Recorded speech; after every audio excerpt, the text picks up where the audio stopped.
Welcome to our channel. Today, we are talking about one of the most dramatic events of the Angola War. The most formidable enemy faced by the Cubans in Angola was the South African Defense Force, SADF. The South African soldiers of the 1970s and 1980s were products of a highly polarized society, shaped by apartheid and a fervent sense of duty. They were highly trained, disciplined, and well-equipped. SAD soldiers were predominantly white South Africans, mostly Afrikaners, indoctrinated with the ideology of apartheid. They identified strongly with the need to preserve South Africa's security against internal dissent and external threats. The Special Forces units of the SADF, known as Recce, short for reconnaissance, were renowned for their elite status and exceptional level of training. Only the toughest and most mentally resilient soldiers were selected for these units.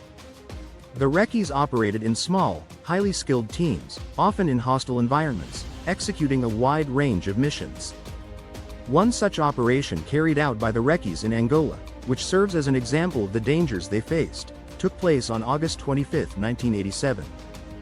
The objective was to destroy the Cuito River Bridge, which had gained strategic importance in the preceding months.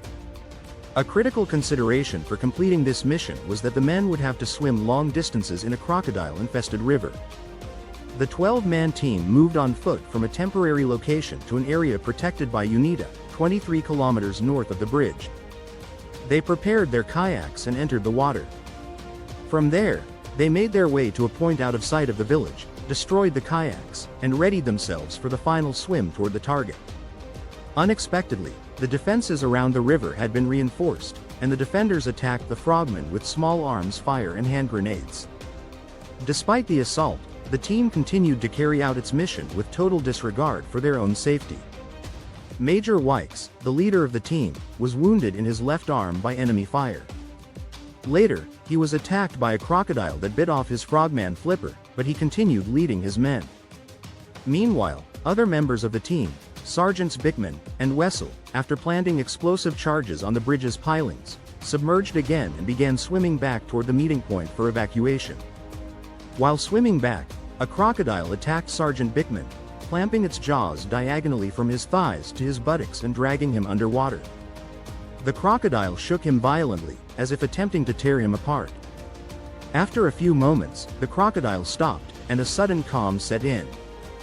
Bickman seized the opportunity to reposition his breathing apparatus and, drawing his knife, began stabbing at the predator's head. One of the stabs pierced what was likely its right eye.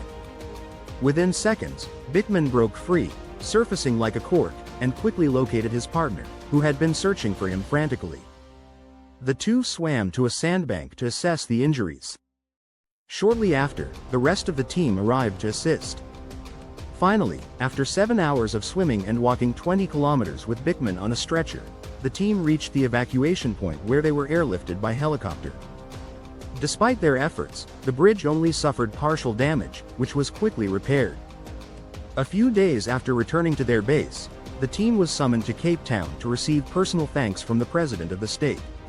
For this mission, the 12 members of the team were awarded the Honor Crux Medal. Thanks for visiting our channel. Subscribe to learn more about the Angola War.